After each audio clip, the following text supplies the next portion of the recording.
There is no illegal alien who they won't defend. There is no illegal alien that they won't spin a sob story for. There isn't one. We talked on the show last week, my fury over the fact that they were referring to the illegal alien who killed Washington State Patrol Trooper Christopher Gadd as a Washington man. Remember that? Washington man sentenced to 10 years in prison Wednesday for a 2024 crash that killed a state trooper. And as we discussed last week, half of their article was about painting this sympathetic picture of this guy who was driving over 100 miles an hour high and drunk and slammed into the back of Trooper Gadd's vehicle. So that really pissed me off last week because he's not a Washington man. He's a Mexican national. And none of us could go into a foreign country and kill one of their citizens, a police officer no less, and have them refer to us as a local. Absolutely insane. So the Seattle Times spins these sob stories. But I have to say, this one might be even worse. So you'll probably have seen a lot of headlines in the last week or so about a man named Tuan Fan. So I'll get into more of Tuan Fan's background, but here are two back-to-back headlines on July 3rd the Seattle Times ran about this ordeal. Pardons Board declines to intervene as WA immigrant faces deportation. Ferguson denies pardon for WA immigrant facing deportation to South Sudan. Okay? So those would have been two back-to-back headlines. Now, reading those headlines, it's clear that there's something involved criminally here, right? They don't come out and say it, but why else would you need the Pardons Board to intervene? Why else would you need Ferguson to grant a pardon? So it's clear that this individual, his name is Tuan Fan, there's some sort of criminal history right there, right? But the headlines are still sort of sympathetic. He faces deportation. He's just an immigrant. Faces deportation to Sudan. So let's read a little bit more from that first Seattle Times story, which came out again early in the morning on July 3rd. Pardons Board declines to intervene as WA immigrant faces deportation. Let's read the first, 4 paragraphs. The state's Clemency and Pardons Board declined to recommend a pardon for Tuan Fan, a Vietnamese national who grew up in Tacoma, now facing deportation to South Sudan, a country he has no ties to. Fan is one of 8 men with criminal convictions being held in a converted shipping container at a U.S. military base after their May flight to South Sudan was rerouted mid-trip following a federal judge's order. As legal challenges against the deportations continue, advocates and Fan's family are seeking a pardon from Governor Bob Ferguson in hopes of preventing his deportation. The deportation is part of the Trump administration's widening effort to send immigrants to so-called third countries, places other than their country of origin that were not listed on their original deportation orders and where they have no connections. So again, this is sort of a sob story. You know there's something criminal there. They've said that these are people, 8 men with criminal convictions who were to be deported to South Sudan, but they had no ties to South Sudan. So you're kind of painting this, this is kind of a sad thing for these immigrants who are leaving the country. But you still don't know, 4 paragraphs in, what this guy did. So I want to read a little bit from the story that followed immediately after that, because not long after the Pardons Board declined to intervene, Governor Bob Ferguson, to his credit, declined to give this guy a pardon himself. So this few hours later, Ferguson denies pardon for WA immigrant facing deportation to South Sudan. Governor Bob Ferguson declined to grant a pardon to a Vietnamese national who grew up in Tacoma. They keep repeating that line. Likely clearing the way for his deportation to South Sudan. The denial of Tuan Fan's pardon application comes as the U.S. Supreme Court clarified in a ruling on Thursday that the federal government can, without notice, deport immigrants to so-called third countries, places where they have no connections. Without a full and unconditional pardon for Fan, which would have allowed him to eventually reinstate his lawful permanent resident status, his deportation to South Sudan appears likely. DHS Secretary Tricia McLaughlin, Assistant Secretary for the Department of Homeland Security, said that the 8 men would be in South Sudan by the 4th of July. So this guy, Tuan Fan's wife, was quoted in the Seattle Times saying, "With the governor, I feel betrayed. He pretty much sided with Trump. He's complicit in this administration's relentless and vicious attacks on vulnerable and immigrant communities. I feel betrayed. These are vicious attacks from Trump on vulnerable and immigrant communities." So, still don't know yet. I'm not going to reveal to you yet what Tuan Fan was convicted of and why he would have needed a pardon from the state of Washington.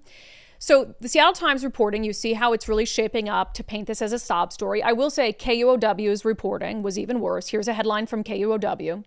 A Pierce County man expected to be deported to Vietnam. Instead, ICE routed him to South Sudan with a stoic image of his wife. So like in the KOW story, not even an inclination that this guy has a criminal history. And he's a Pierce County man. Why would a Pierce County man be deported to Vietnam? That doesn't make any sense. So at least the Seattle Times had some inclination that this was, a criminal, right? So this story has also, before I give the big reveal, this story has also been picked up by the Henry M. Jackson School of International Studies Center for Human Rights at the University of Washington. The plight of poor Tuan Fan, a Vietnamese national who grew up in Tacoma, Pierce County man, who's been deported to South Sudan. Here's the entirety of what they write. Again, University of Washington, funded with your taxpayer money, Center for Human Rights. Here's the entirety of what they write about Tuan Fan's story. Tuan Fan finished serving a prison sentence. Okay, we know he has some sort of prison thing, but surely they're going to tell us for what. Finished serving a prison sentence when ICE officers picked him up from the Coyote Ridge Correctional Center in Washington State on March 3rd, 2025, and immediately put him into deportation proceedings. Tuan and his wife, who met as kids living in the same Tacoma apartment building, were preparing for his deportation to Vietnam. Tuan signed his deportation papers to be sent to Vietnam. However, the night before his flight, ICE told him they never filed his deportation papers for Vietnam and that he would be sent to South Sudan instead. With no ability to object to his deportation or demonstrate credible fear for his own safety, Tuan's deportation process is a clear denial of due process. After a court order temporarily stopped the South Sudan deportation proceeding until those being deported can be seen before a judge, the plane stopped in another country where those aboard are currently being held in limbo, unable to speak to family members and questionable access to lawyers. So they are all stopped. Seattle Times, SOD story. KUOW, this Pierce County man, he's being deported to South Sudan. You've got the freaking UW Center for Human Rights. What did Tuan Fan do to be deported so unceremoniously from the country? Well, he's a murderer, as the Department of Homeland Security put out. Tuan Fan Pham, convicted of first-degree murder and second-degree assault. He was sentenced to 22 years in prison. Prior to that, he also had been charged with possession of a dangerous weapon on a school property as a juvenile in 1999, and he's had a final order of removal from this country since June of 2009. So ICE, as it should, when he finished serving his 25-year sentence for murder, went to Coyote Ridge and picked him up personally and deported him from the country promptly. First-degree murder, not even second-degree murder. Cold-blooded killer. And all the news outlets bury it. And I'm not saying the news outlets didn't report on the fact that he had served time 25 years for murder. They did. But after they made it all flowery and, oh my gosh, this Pierce County man who grew up in Tacoma, he's going to be deported to a country where he has no ties at all. Not even mentioning the fact that, okay, he's being deported to South Sudan, and we can disagree about whether that makes any sense. He has no ties there. But he can just leave South Sudan. He's not a citizen of South Sudan, and just go back to Vietnam. He's just going to have to do it on his own dime. So it's not as if he can never go back to Vietnam. He's a national of Vietnam. He's Vietnamese. So he can go back there. He's just going to have to make a couple, right? And get back to Vietnam. But we've got articles. And again, now knowing what you know, first-degree murder conviction, 25 years in state prison. Can you go back again to that KOW article? A Pierce County man expected to be deported to Vietnam. Instead, ICE routed him to South Sudan. It's just crazy. How hard would it have been to put in that headline or any of the Seattle Times headline?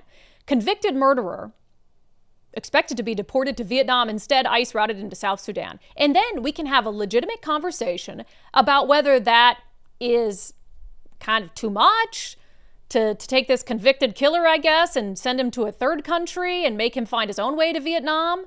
But when you bury the fact that he's a murderer, that he was convicted of first-degree murder and had other criminal law violations as well, that he's had a lawful order for deportation from this country since 2009, when you bury all that and you make it sound like he has a sob story and you post these images of his sad wife and all of this stuff when he literally took someone's life, and then, by the way, we had to pay for his incarceration for 25 years, then we just can't take you seriously.